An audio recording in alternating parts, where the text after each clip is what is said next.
মেহনুবা, এটা কি বানাচ্ছো তুমি? আমি একটা পেন্সিল বক্স বানাই। পেন্সিল বক্স বানাচ্ছো? এটা কোথায় দেখেছো তুমি? আমার মাথায় বুদ্ধি আসছে। তোমার মাথায় বুদ্ধি আসছে? এটা দেখাও আমাকে একটু।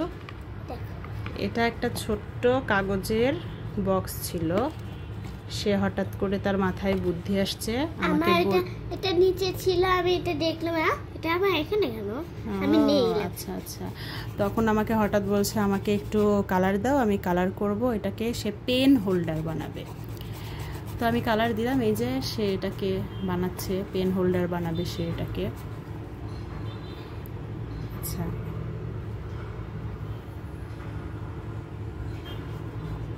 তোমার কালারিং করতে ভালো লাগে? তোমার কালারিং করতে ভালো লাগে? হ্যাঁ। কালারিং করতে পছন্দ করো তুমি? হ্যাঁ। ঠিক আছে, তাহলে এটা বানানো শেষ হলে আমাকে দেখাবে, ওকে? আচ্ছা বাবু, এটা কি বানানো শেষ? হ্যাঁ। এখন আমাকে একটু দেখাও তো কেমন ডিজাইন করলে তুমি। ওইটা আমি একটু ভালো করে সার্কেল করে। এটা আবার কি করছো?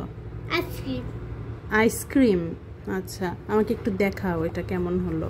আচ্ছা, এটা কি এইভাবে রাখতে হবে? এইভাবে? হ্যাঁ হ্যাঁ হ্যাঁ হ্যাঁ, এইভাবে। ওকে, ওয়াও, ফ্লাওয়ার বানিয়েছো। এটা কি বানিয়েছো? এটা স্টার আর এটা হার্ট। ওকে, আর এই পাশে এটা কি? ফ্লাওয়ার। আচ্ছা, ঠিক আছে। এটা বাটারফ্লাই। এটা বাটারফ্লাই। ওকে, এটা একটা ফ্লাওয়ার। ওকে, এখন এটার ভিতরে কি তুমি এইভাবে রেখে দেবে পেন্সিলগুলোকে? এইভাবে এইভাবে? ওকে, ঠিক আছে, তাহলে একটু কালার করতে হবে। ওকে, তাহলে তুমি এটাকে ড্রাই করার জন্য রেখে দাও ফ্যানের নিচে।